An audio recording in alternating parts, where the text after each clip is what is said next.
咩啊？你快啲過嚟睇下，呢度有隻海盜船啊！咦？呢隻咪就係海盜大王張寶文嘅船。張寶仔我就聽過，張寶文係邊個嚟㗎？嘻嘻，張寶文就係由 AC709394號星嚟嘅超級海盜，亦即係我文文喵啊！各位朋友仔，既然一齊嚟到，就入嚟我艘海盜船度食嘢啦！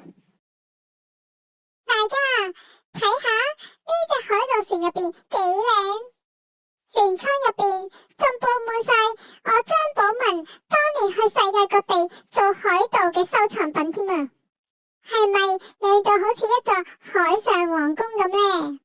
大家睇下，呢啲就係我當年去馬來西亞搜刮翻嚟嘅收藏品啊！各位觀眾唔好聽文文喵亂噏啊！佢唔係當年去馬來西亞，而係我哋而家就喺馬來西亞嘅檳城嗰度啊！準確啲講，我哋而家係喺檳城嘅北部 Batu Fulengi。我哋而家身處呢，就係好多馬來西亞人嘅童年夢想，令到好多細路仔趨之若鶩嘅 The Ship 餐廳。馬來西亞人嘅童年夢想咁誇張？冇誇張㗎，你問下啲馬來西亞人啦，特別係啲80後，佢哋細個都有憧憬想嚟呢一間餐廳食嘢㗎。咦？睇嚟呢一間餐廳專係食海盜西餐㗎喎。咁又係嘅，我哋呢啲海盜以四海為家，要成日同啲洋人打交道，梗係要食西餐啊！啊，啲食物嚟啦，睇下幾時正喎，個包做好鬆軟，好好味啊！咦？同喺香港鋸扒啲配搭差唔多嘅？唔同，香港唔係紅湯就係白湯，而呢一度就係一個魚嘅周打湯啊。其實呢一度仲有魚翅忌廉湯㗎，都好好飲㗎，不過今次就冇叫到。有冇搞錯啊？你已經嚟過㗎啦，點解唔帶張寶文嘅？其實呢一間餐廳喺馬來西亞各地都有分店㗎，我上次去係吉隆坡嗰間分店。而佢哋每一間分店都會推出自己特定嘅特價套餐㗎，而我哋今次就叫咗羊腿同埋牛扒，兩隻都好好食啊！而佢嘅黑椒醬汁仲好惹味添。飲飲飲，食飽飽，終於到甜品時間啦！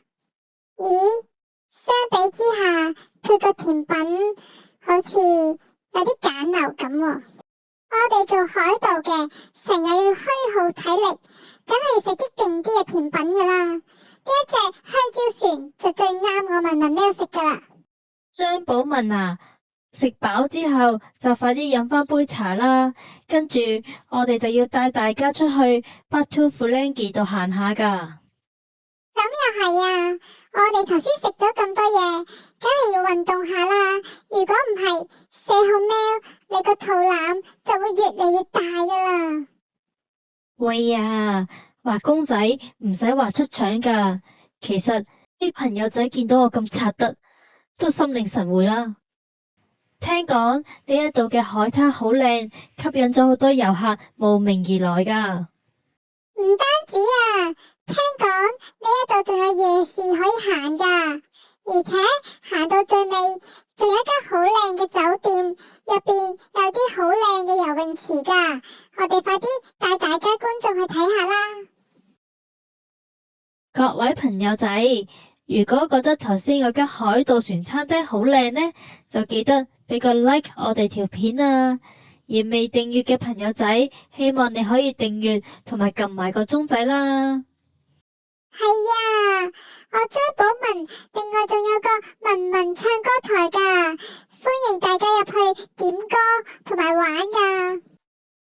四號喵啊，其實 Batu Fulengi 係點解啊？Batu Fulengi 係馬來話嚟噶。Batu 嘅意思就係石頭 ，Fulengi 就係外國人咁解。咦，夾埋一齊咪即係外國人嘅石頭？當時係啲咩外國人嚟咗呢一度啊？其實 Ferengi 主要係指16世紀嚟到東南亞嘅歐洲人，而主要呢就係葡萄牙人。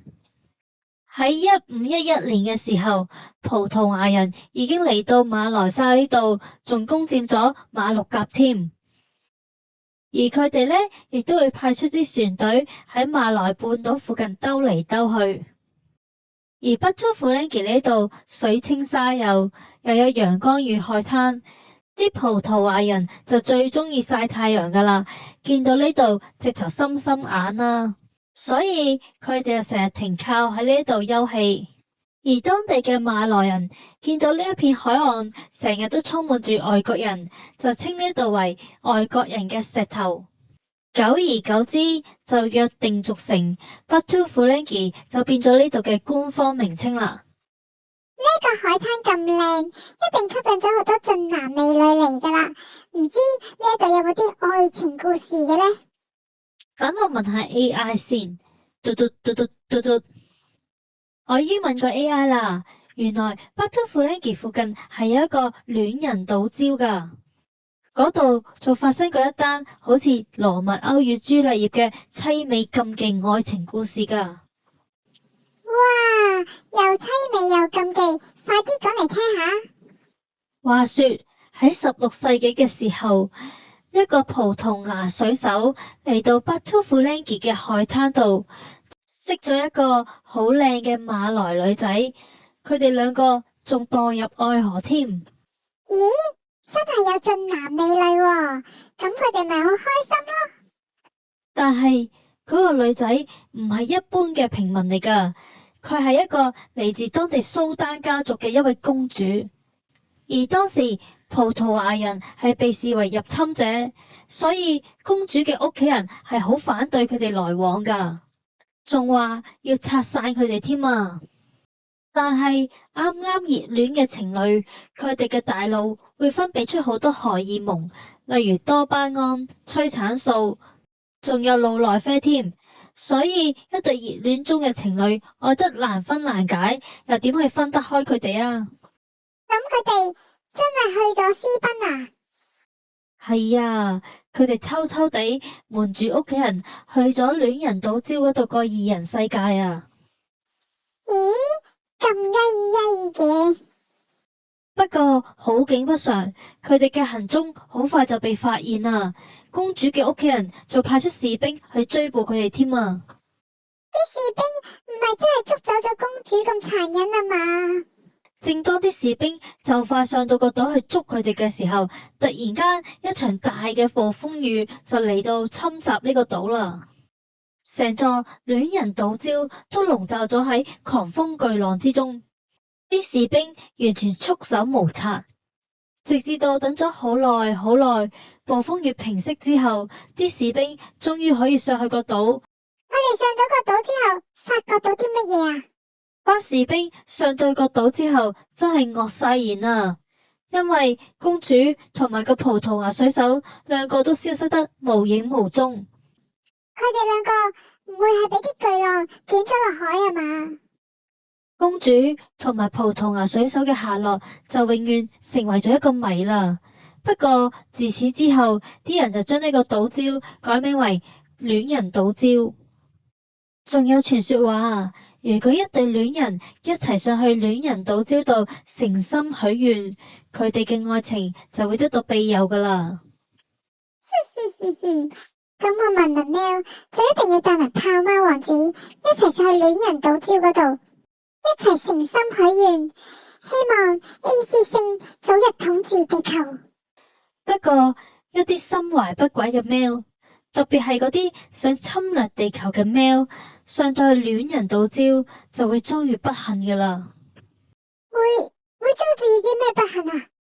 佢哋隻船就會莫名發生故障，就會迷失方向，永遠消失喺大海之中噶啦。成號咩你亂噏嘅，我先唔信啊！一啲小小嘅海浪，又點會嚇到我呢個超級海盜張寶文啊？說話唔係咁講啊！其實當年2004年南亞大海嘯都曾經嚴重衝擊過 Batu Ferringhi 呢度㗎。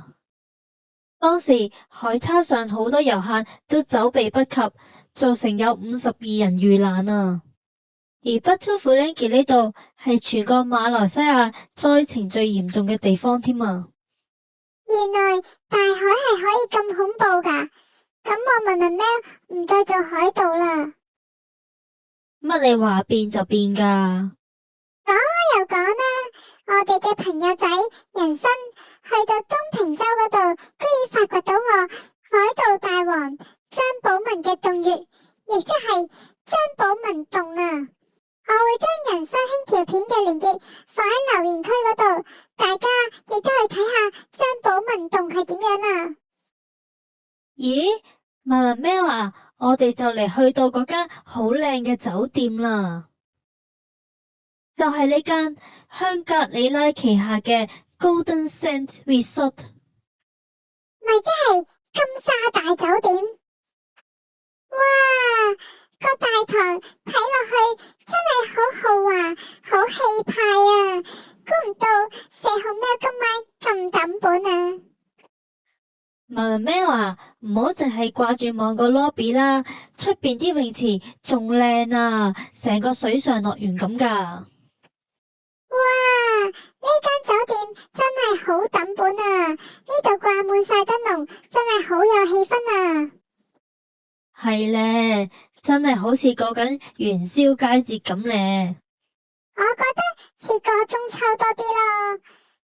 喺呢度一路食月餅，一路點蠟燭賞月，一定好正噶啦！哇，睇下呢一度啊，係咪充滿住巴厘島風情啊？真係特別有度假 feel 噶。哇！呢一度啲泳池真係多到數唔晒啊，乜嘢深度都有。睇下呢一度仲有個熱帶雨林主題嘅水上樂園添啊，真係好啱細路仔玩啊！哇，佢呢個池又真係整得幾靚喎，又有海豚，又有烏龜，真係成個動物王國咁啊！咦，文文喵走咗去邊度啊？點解唔見咗佢嘅？文文喵啊，而家夜啦，我哋係時候叫車翻去檳城市區嗰度噶啦。我而家換緊泳衣，諗住跳落去游水，你而家先話俾我知，我哋唔係住呢度噶。我幾時話我哋今晚住呢度喎？我哋入嚟參觀下啫嘛。有冇搞錯啊？乜你咁離譜噶？山長水遠嚟到呢度都唔住翻晚嘅，真係太掃興啦！唉，算啦算啦，呢隻孤寒四號喵真係改唔到噶啦。好啦，各位朋友仔，希望你哋可以訂閱、點讚，仲有建設性留言啦，記得撳埋個鐘仔啊！咁我哋下集再見啦，拜拜。